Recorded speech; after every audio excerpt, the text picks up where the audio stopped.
Para mí ser una buena madre es, por ejemplo, conseguir todo el tiempo que los niños necesitan. Es conseguir paciencia, es eh, sacar lo mejor de uno, sobreponerse al cansancio. Eso.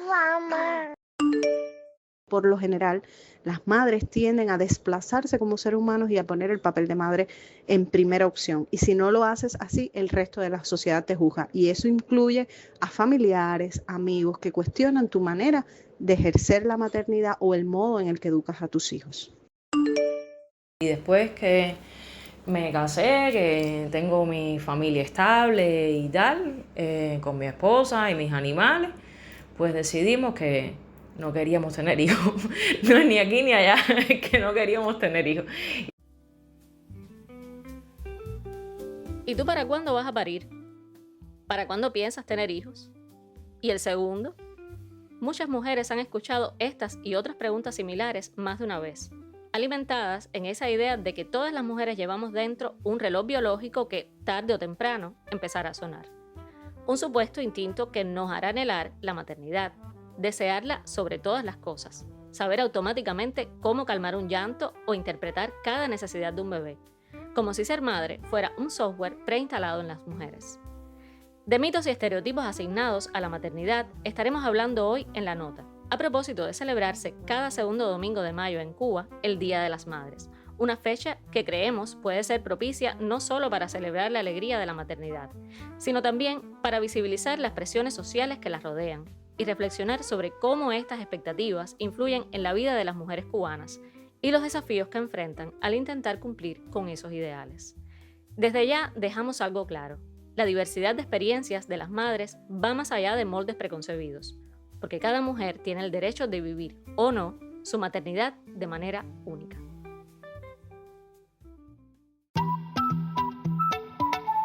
Les damos la bienvenida a La Nota, un podcast de la corresponsalía en Cuba del Servicio de Noticias de la Mujer de Latinoamérica y el Caribe, SEMLAC, que te mantendrá al tanto de los acontecimientos más relevantes y las historias que debes conocer desde una perspectiva de género y diversidad. Te ofrecemos una mirada profunda y equilibrada de los sucesos que moldean nuestro entorno, con énfasis en voces feministas y diversas, así como en el impulso de proyectos emprendedores liderados por mujeres en Cuba y otras latitudes. Únete a nuestro equipo mientras exploramos, reflexionamos y conectamos con la realidad desde un enfoque transformador. ¿Todo listo para tomar nota? Prepárate para pegar en tu agenda este post-it morado. Ya comenzamos.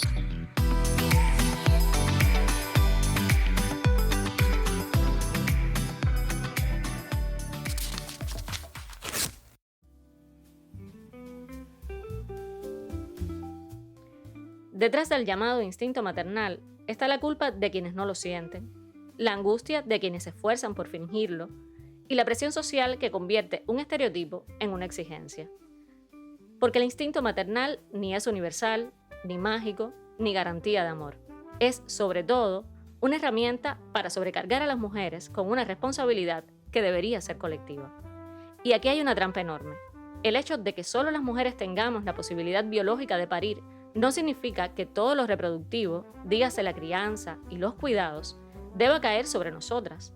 Lo reproductivo no termina en el parto. Es una cadena infinita de tareas que la sociedad da por sentado que son femeninas.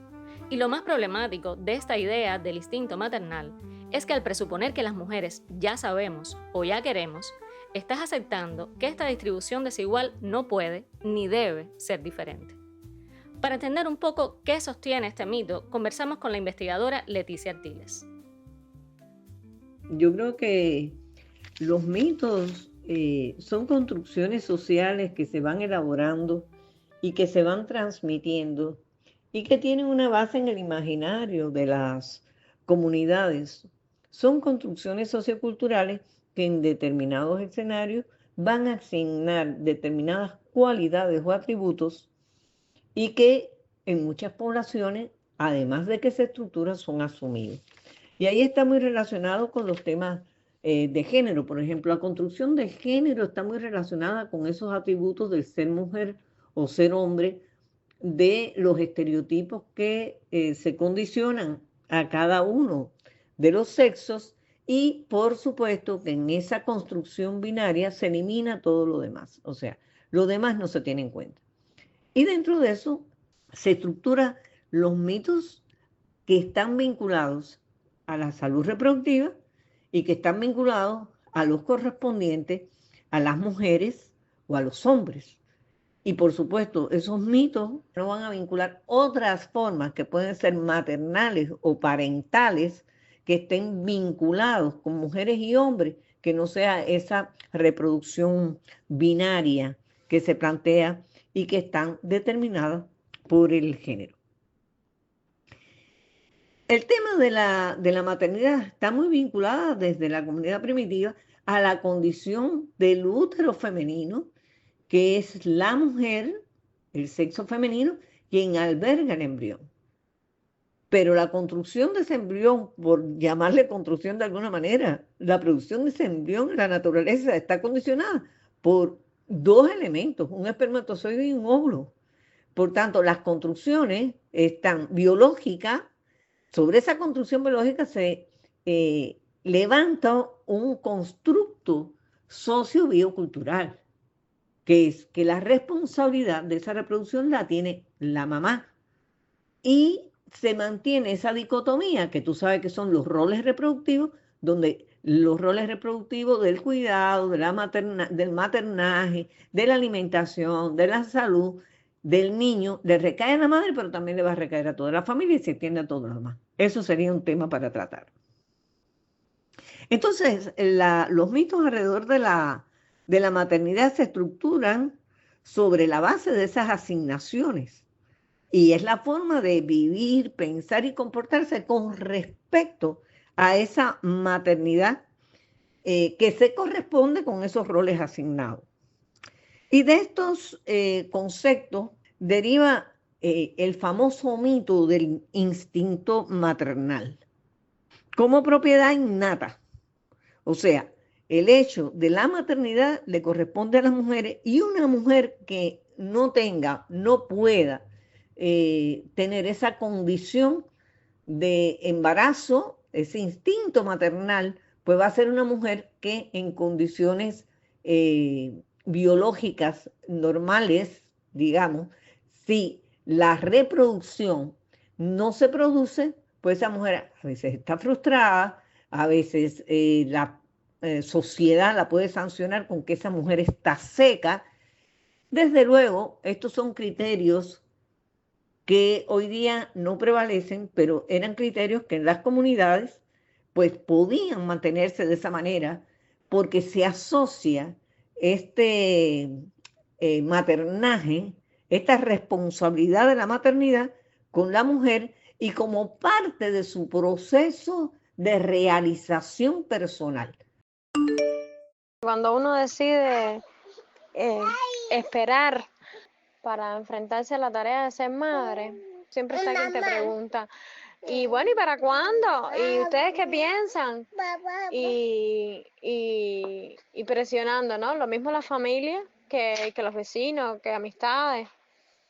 Y puede ser muchas veces una indiscreción, porque nosotros mismos perdimos un embarazo avanzado, mi esposo y yo, y entonces cuando recién habíamos perdido el embarazo, nos preguntaban, y uno no tiene por qué ir por ahí contando sus dolores, y decíamos simplemente, estamos en eso, más para adelante. Contestábamos cualquier respuesta para no decir el motivo verdadero, que no podíamos en ese momento porque teníamos que esperar a que mi cuerpo se recuperara. La maternidad tiene un periodo de tiempo para el cual nuestro cuerpo está biológicamente mejor preparado, y por tanto eso coincide con un periodo de vida donde es de plena realización de la mujer, de disfrute también de la mujer, y eso te lleva como ser humano a tomar decisiones de dónde pongo la maternidad y dónde me pongo yo como ser humano. Y por lo general las madres tienden a desplazarse como seres humanos y a poner el papel de madre en primera opción. Y si no lo haces así, el resto de la sociedad te juzga. Y eso incluye a familiares, amigos que cuestionan tu manera de ejercer la maternidad o el modo en el que educas a tus hijos. Hoy día las condiciones de vida, la sociedad va cambiando. Y las mujeres van extendiendo su condición de embarazo, su condición de maternidad, la van postergando. ¿Por qué? Por el estudio, porque en la medida que la sociedad avanza, las mujeres han ido creciendo, se han ido empoderando, asumen el espacio público en igualdad del espacio privado, pero sin embargo, cuando salen embarazadas, volvemos a la responsabilidad reproductiva fundamental de la madre sobre el producto de esa reproducción. Y entonces se va pasando de esa maternidad, de ese instinto maternal a una maternidad razonada. Yo voy a razonar cuándo quiero, cuántos hijos quiero tener, porque el hecho de esa reproducción es un derecho humano y yo tengo derecho a decidir sobre mi cuerpo.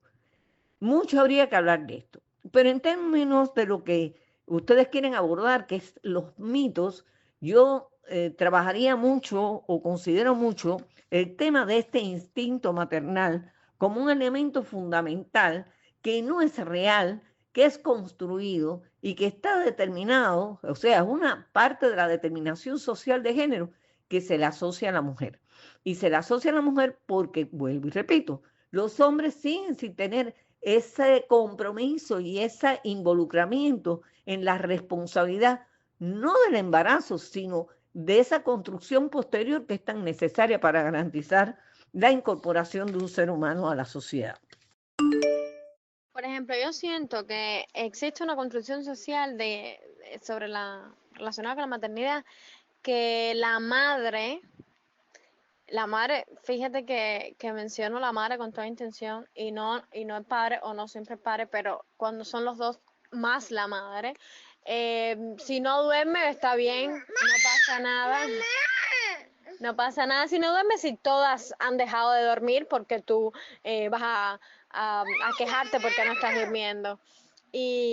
O si otras han podido seguir trabajando o continuar con sus carreras, tú también. Entonces hay también una construcción social ahí que la madre como que es invencible. Y no es que no lo sea. Pero somos humanos, somos de carne y hueso.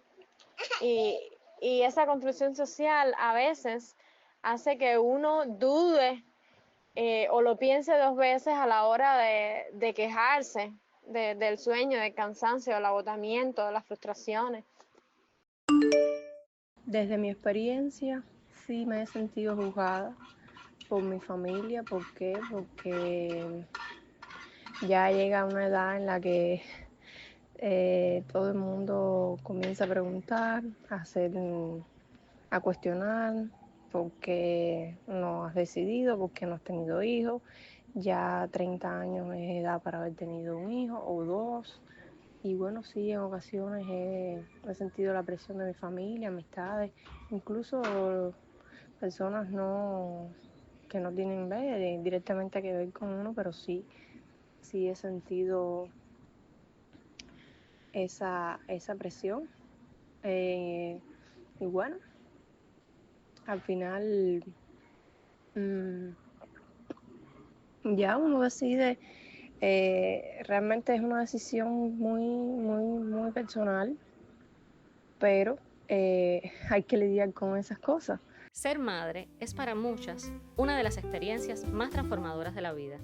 Pero, ¿qué pasa cuando esa experiencia viene acompañada de miradas enjuiciadoras que te evalúan constantemente? Jueces, aparentemente invisibles, que te dicen cómo amar, cómo cuidar, cómo sacrificarte y que, si te sales del guión, te susurran al oído: no eres suficiente. Hay un mandato silencioso y violento que pesa sobre las mujeres, el estereotipo de la buena madre. ¿Quién concibió ese manual no escrito que dicta cómo debemos parir, amamantar, trabajar, criar y hasta sentir? La respuesta es incómoda, no existe, pero actuamos como si existiera. Y mientras lo hacemos, condenamos a millones de mujeres a vivir entre la culpa y la frustración. En su tesis Representaciones socioculturales de la infertilidad y de su atención en los servicios de salud, presentada en 2012 en opción al grado científico de doctora en Ciencias de la Salud, la antropóloga e investigadora Zoe Díaz Bernal destaca cómo el embarazo transforma a la mujer en madre, a menudo en detrimento de su rol individual. En la cultura occidental, la asociación de la sexualidad con la maternidad refuerza expectativas sobre el embarazo, ignorando la realidad que enfrentan las mujeres. Además, la presión social sobre la maternidad es intensa, impulsada por imágenes idealizadas que descontextualizan la experiencia femenina. Hay mujeres que tienen quizás más afinidad, que siempre han querido ser madres. Hay otras mujeres que fueron madres sin planificarlo, casi que sin quererlo. Y todas quieren igual, pero la crianza, por supuesto, que es distinto de una persona a la otra. Y entonces siempre se le pide a la mujer que críe bien a los hijos. Siempre es a la mujer a la que se le exige que críe bien, que eduque bien a sus hijos. Y es como que a la que se le pide, es a la que se le exige que tenga ese papel. Cuando una mujer internaliza esos mandatos, la culpa se vuelve una sombra permanente. Culpa por trabajar fuera de casa, por no hacer dulces caseros, por desear tiempo a solas o por no sentir felicidad plena en la maternidad.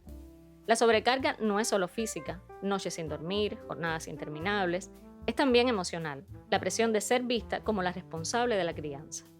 De acuerdo con Zoe Díaz Bernal, lo femenino enmarcado en ese modelo de la pasividad, la ternura, el afecto, la complacencia y la valoración del ser mujer a partir de la maternidad supone una especie de mandato de vida para un número de mujeres. En muchos países y durante determinadas épocas, la condición de la maternidad ha sido, y todavía es en algunos lugares, determinante en la delimitación de las posibilidades de las mujeres a todos los niveles, e incluso el aspecto por el cual son valoradas personal y socialmente. De ahí que, apunta, la sobrevaloración de la maternidad genera frustración en aquellas que enfrentan, por ejemplo, la infertilidad, ya que se sienten incapaces de cumplir con un arquetipo culturalmente impuesto. Esta imposibilidad de procrear se convierte en una fuente de vacío y frustración, socavando su sentido de identidad como mujeres, donde la concepción y el parto son vistos como esenciales. En mi caso personal, yo siempre he considerado que tener hijos es una responsabilidad muy seria, que no es una cosa de una sola persona, sino de dos, y por tanto he tratado de mantener ese criterio a la hora de ser o no ser madre. En mi vida personal eso ha llevado a que con 41 años no soy madre aún y probablemente no lo sea, pero esa ha sido mi elección. Y tampoco siento que como mujer me falte algo por no ser madre, que es otra cuestión que subyace, ¿no?, en esos cuestionamientos. Es como si el no ser madre te restara como mujer. Y muchas veces incluso te echan en cara, no, pero tu mamá necesita un nieto o tu papá necesita un nieto. Y en realidad no se percatan de que los hijos no son para complacer a los adultos, sino que es una responsabilidad que uno adquiere de traer un nuevo ser humano al mundo que va a ser libre, independiente y que va a tomar sus propias decisiones en la vida. Y nuestra labor realmente es darle una formación, encaminarlos.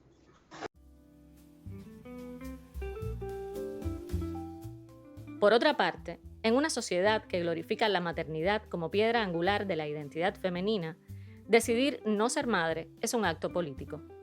Estas mujeres enfrentan preguntas intrusivas del tipo ¿y quién cuidará de ti al envejecer? Juicios morales como eres egoísta e incluso patologización, te arrepentirás. Su elección cuestiona la creencia de que el útero es un destino y nos recuerda algo radical. La maternidad no es un requisito para ser mujer, ni un sinónimo de plenitud. Al negarse a seguir el guión, no solo reclaman autonomía, nos interpelan a todas a imaginar una sociedad donde el valor de una mujer no dependa de su capacidad o deseo de parir. Y después que me casé, que tengo mi familia estable y tal, con mi esposa y mis animales, pues decidimos que queríamos volcarnos a nuestra vida personal, dedicarnos a nuestro espacio y dedicarnos también a nuestra familia también y experimentar más cosas, vivir más la vida, qué sé yo, profesionalmente crecer mucho más, viajar más también. Y eso también requiere un sacrificio que mira, que quien lo tenga, los niños bienvenidos son y se quieren y se aman con todo el corazón, pero eso debes sentirlo y debes quererlo. Debes quererlo en tu vida y no es el sacrificio que yo creo que nosotras queremos que yo creo, que hemos conversado que queremos para nosotros. Y ya estamos en Recuento Semanal, la sección que te pone al tanto de lo más actualizado en nuestra agenda. Esta semana fue noticia en nuestra web que pese a la alta participación de las cubanas en el sistema de ciencia, tecnología e innovación, las estadísticas muestran que la mayoría de las patentes con participación femenina son colectivas y prácticamente no existen registros solo de mujeres. Así lo confirman datos publicados por el Observatorio de Cuba sobre Igualdad de Género. La presencia de mujeres en el ámbito científico cubano alcanza montos que posicionan al país caribeño como referente internacional en el sector. La cifra de investigadoras categorizadas, por ejemplo, se ha ido incrementando hasta 53.7% en 2023, mientras los hombres alcanzan 42.7%. Ellas también representan desde 2021 más de 60% de quienes poseen especialización en tecnologías de avanzada, corroboran datos del Subsistema de Información Estadística Complementaria del Ministerio de Ciencia, Tecnología y Medio Ambiente, publicados en el observatorio. Al cierre de 2024 también se ratificó un incremento de la participación femenina en la Academia de Ciencias de Cuba, algo que viene ocurriendo desde finales del siglo pasado. Sin embargo, históricamente la proporción de patentes solicitadas exclusivamente por mujeres ha sido muy baja. Si quieres conocer más detalles, pincha en la nota Mujeres dominan en ciencia, pero no en registro individual de patentes, disponible en portada en nuestra web. La violencia obstétrica, un problema o un tabú en la sociedad cubana del cual comienza a hablarse poco a poco, puede agravarse cuando se cruza con otras formas de discriminación como el racismo, el capacitismo y la homofobia, confirman testimonios y análisis especializados. Las mujeres gestantes que pertenecen a grupos marginados enfrentan prejuicios específicos que exacerban la violencia obstétrica, afirma Yamila Ramos, profesora e investigadora auxiliar en la Universidad de Ciencias Médicas de Cienfuegos, a 227 kilómetros de La Habana. La edad, el color de la piel, el estatus social, el lugar de residencia, la orientación sexual o vivir con alguna discapacidad las expone a situaciones de vulnerabilidad en una sociedad en la que perviven el racismo y el patriarcado, a pesar de la lucha de activistas y especialistas que los reconocen y abordan. Las adolescentes suelen enfrentar juicios morales sobre su sexualidad o capacidad para ser madres, reciben comentarios despectivos como «eres demasiado joven para entender» o enfrentan actitudes que las infantilizan, ejemplifica Ramos. La investigadora advierte que las mujeres mayores pueden ser estigmatizadas como riesgosas o irresponsables por concebir tarde, lo que puede traducirse en tratos condescendientes o hipervigilancia médica innecesaria e incluso ser sobremedicalizadas, agrega la especialista. Violencias cruzadas, también al parir, es el nombre del reportaje de la periodista Lirian Gordillo que analiza esta problemática con una mirada interseccional y que puedes encontrar en nuestro sitio. A propósito, te recomendamos además el debate Violencia Obstétrica, Visibilizar, Atender y Prevenir, disponible en nuestro boletín No a la Violencia. Pese a que el ordenamiento jurídico cubano protege la igualdad de derechos de la mujer y la no violencia de género, la violencia obstétrica persiste como una forma de violencia institucional y de género que ocurre en los servicios de salud durante el embarazo, el parto y el posparto, a menudo naturalizada e invisibilizada. Para intercambiar sobre esta problemática no a la violencia, invitó a la enfermera Lareisi Borges Damas, doctora en ciencias con muchos años de experiencia en su investigación, el jurista Yulieski Amador Echevarría, decano de la Facultad de Ciencias Sociales y Humanísticas de la Universidad de Artemisa, y el ginecobstetra Rolando Sánchez Machado, jefe médico de la Sala de Ginecología del Servicio de Ginecobstetricia del Hospital General Docente Ciro Redondo García, en esa misma provincia. Escúchanos en iVoox y YouTube. Si das clic en repsenla-cuba.net podrás tomar notas sobre estas y otras importantes temáticas.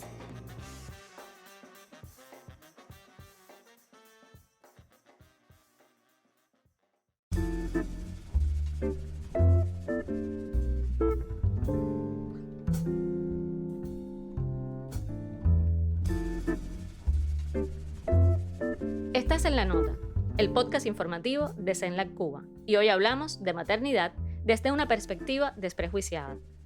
Nos parece interesante rescatar un concepto que mencionaba la investigadora Leticia Artiles en la primera parte de este podcast. Se trata de la maternidad razonada y que se vuelve más evidente en momentos de crisis. Según la experta, las sociedades tienden a evitar la reproducción en estos contextos. Según Artiles, es importante considerar que las condiciones de vida que se consideran necesarias para asumir el proyecto de maternar demoran en escenarios como estos, por lo cual esa maternidad razonada requiere un momento diferente. En tiempos de crisis, las responsabilidades de la maternidad se vuelven mayores y las personas prefieren no reproducirse. ¿Por qué? Porque esa reproducción conlleva un peso adicional, también desde el punto de vista económico.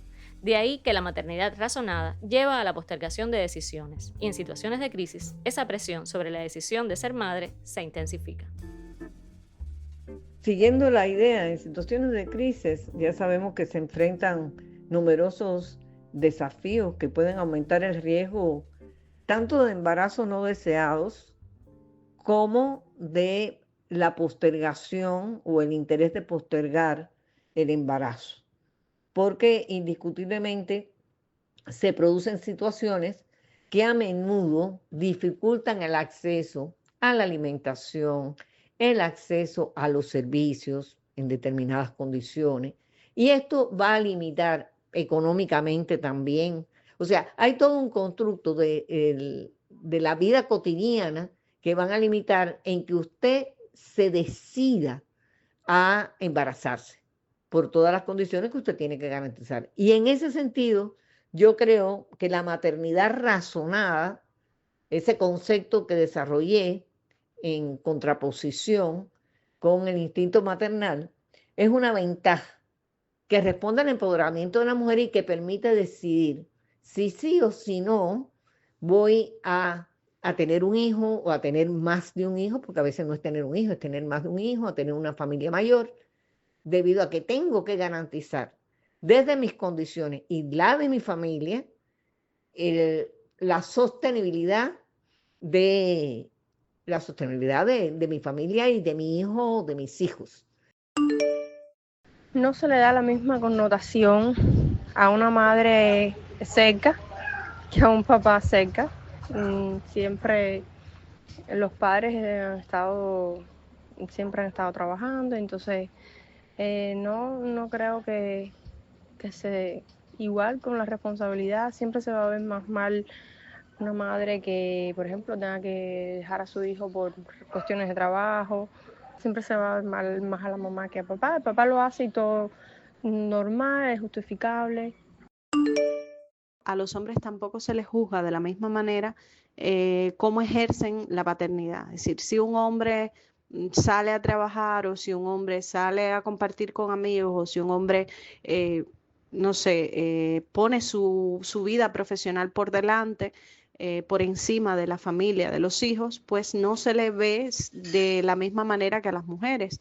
Es casi como que el rol paternal, es decir, la sociedad le ha establecido a los hombres un rol donde la paternidad no tiene que ir en primer plano. La paternidad es solo un elemento más dentro de su vida, mientras que para la mujer la maternidad, una vez que eres madre, la maternidad es el sumum y todo lo demás por obligación tiene que ir al final.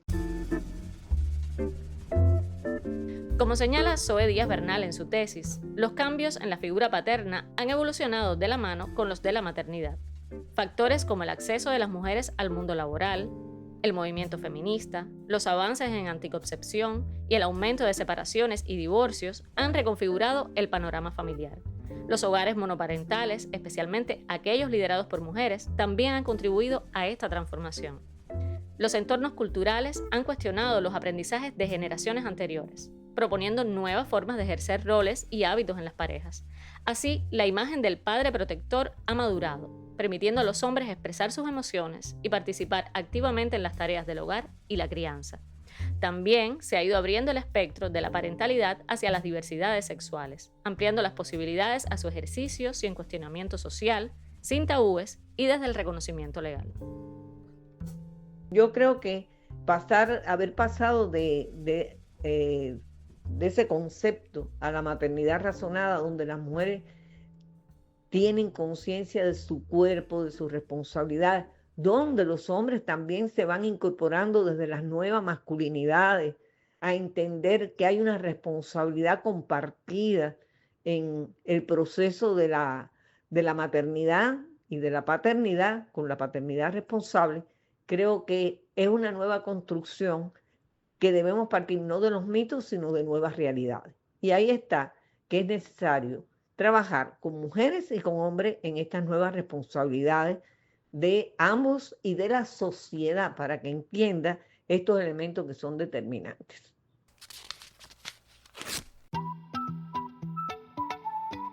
Hablar de maternidad es hablar de política, de justicia y de derechos. No se trata de idealizar o satanizar, es cuestionar un sistema patriarcal que carga a las mujeres con expectativas imposibles mientras niega apoyos concretos. La próxima vez que escuchemos un ¿y para cuándo ser madre? O un las mujeres de antes lo hacían mejor, recordemos, ser madre no es un destino obligatorio y quienes eligen serlo merecen redes, no juicios. Si este episodio te resultó útil, compártelo con alguien que necesite escucharlo. ¿Y tú? ¿Has enfrentado alguno de estos mitos? ¿Cómo imaginas una crianza corresponsable? Déjanos tus opiniones en comentarios. Hasta un próximo Posit Morado.